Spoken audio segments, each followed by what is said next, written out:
जय हिंद दोस्तों। तो कैसे आप सभी, जैसा कि हम आपको पिछला वीडियो में पढ़ा दिए थे कि सोवियत यूनियन का विघटन होने का क्या मुख्य कारण था, और इस वीडियो से हम आपको बताएंगे कि मिखाइल गोर्बाचेव की कारण कौन से ऐसे कारण थे जिन वजह से मिखाइल गोर्बाचेव जनरल सेक्रेटरी बने सोवियत यूनियन के, और उनके किन पॉलिसीज़ की वजह से जो सोवियत यूनियन था वो पूरी तरह से विघटन हो गया और उसके विघटन की रफ्तार में बढ़ोतरी आई। चलिए हम आपको बताते हैं।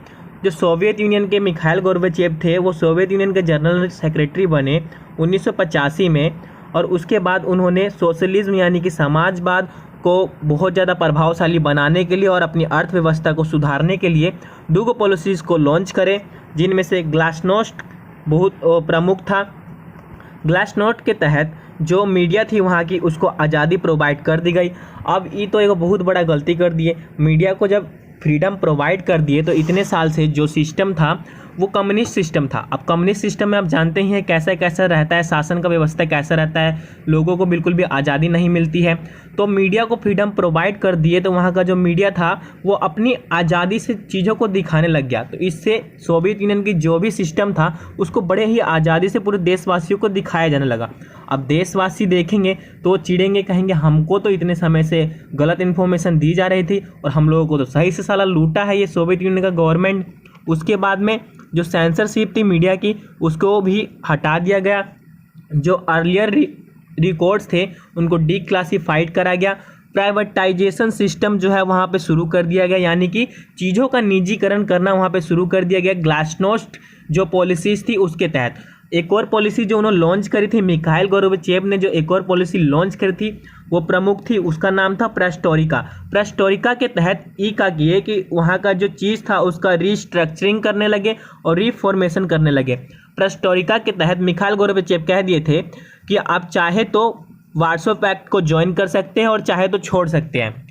अब ये एक बहुत बड़ा फैसला था मिखाइल गोर्बाचेव के द्वारा जो लिया गया था। इसके तहत जितने भी कंट्रीज थे सोवियत यूनियन के अंदर में, यानी कि आप जानते हैं 15 कंट्रीज थी टोटल सोवियत यूनियन के अंडर में, और ये एक दूसरे से एक तरह से बन चुकी थी, बंधी हुई थी आपस में। तो इनको तो बहुत ज़्यादा खुशी हुई, इनके मन में लड्डू फटका, साला ये तो हमको इतने टाइम से अपने अंदर बांध कर रखा था, हमारे रिसोर्सेज का इस्तेमाल कर रहा था, तो बहुत बढ़िया है, हम लोग इससे छूट जाएंगे और अपना खुद का पॉलिसीज़ बनाएंगे, अपना खुद का गवर्नमेंट चलाएंगे।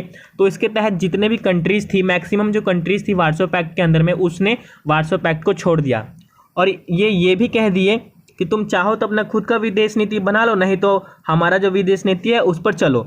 तो ये तो साफ इनकार कर दिए देशवासी कि हाँ हम तो अब अपना खुद का विदेश नीति बनाएंगे, खुद का अपना सरकार चलाएंगे और खुद का अपना पॉलिसीज़ को लॉन्च करेंगे। हम तुम्हारे पॉलिसीज़ और जो तुम्हारा विदेश नीति उसके तहत हम काहे चलेंगे।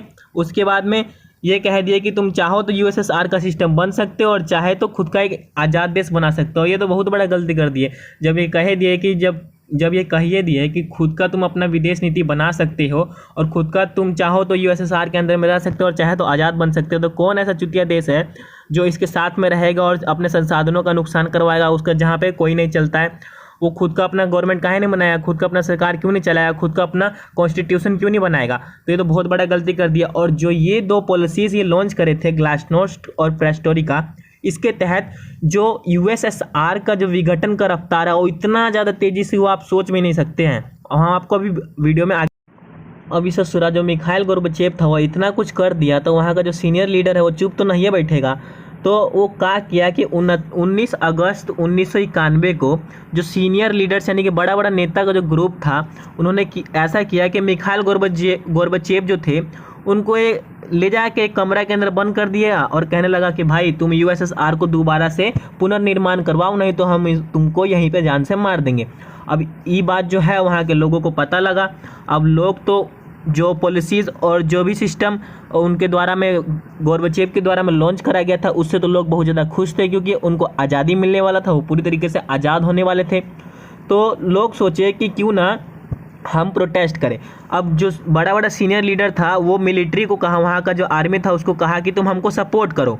मगर जो आर्मी था वो तो जानबे करते हैं आर्मी भी एक आम लोगों का ही पार्ट होता है, यानी कि आर्मी के अंदर जो मेंबर्स होते हैं वो भी कॉमन फैमिली के ही आदमी होते हैं। तो वो साफ इनकार कर दिया और कहा कि हम तुम्हारा साथ नहीं देंगे। और लोगों का जो आंदोलन किया जा रहा था सोवियत यूनियन के अंदर में उसका खूब सपोर्ट किया, कहा कि हम तुम्हारे साथ हैं, तुम चिंता मत करना।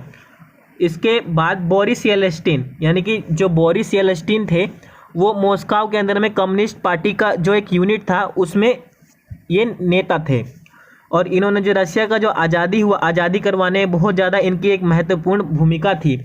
तो इसकी वजह से जैसे ही सोवियत यूनियन का विघटन हुआ तो ये वहाँ के पहले राष्ट्रपति बने 1991 में। अब इतना कुछ होने के बाद में आइए हम आपको बताते हैं कि आगे क्या हुआ। 8 दिसंबर 1991 को जो प्रेसिडेंट थे रसिया, यूक्रेन और बेलारूस के, वो किए कहा कि भाई अब तो जो सोवियत यूनियन का जितना भी देश है वो सब एक दूसरे से अलग हो गया है, अब क्यों ना इसको पूरी तरीक़े से ख़त्म कर दिया जाए। तो ये 3 कंट्री थे, ये मिलके एक संधि को साइन किए जिसका नाम था बेलाजिया अकॉर्ड्स। इसके तहत जो यूएसएसआर था यानी कि union of Soviet socialist Republic जो था उसका पूरा तरीके से विघटन हो गया और इसका स्थान पर जो कॉमनवेल्थ ऑफ इंडिपेंडेंस स्टेट जो था CIS, इसका स्थापना किया गया इन 3 देशों के द्वारा। गोर्बाचेव जो थे वहाँ के यानी कि जो जनरल सेक्रेटरी बने थे 1985 में, वो 25 दिसंबर 1991 को इस्तीफा दे दिए, रिजाइन कर दिए। सुप्रीम सोवियत सिस्टम यानी कि जो भी वहाँ का सुप्रीम सोवियत सिस्टम था या फिर सोवियत यूनियन USSR जो था वो पूरा तरीका से 26 दिसंबर 1991 को उसका विघटन हो गया, यानी कि 26 दिसंबर 1991 को सोवियत यूनियन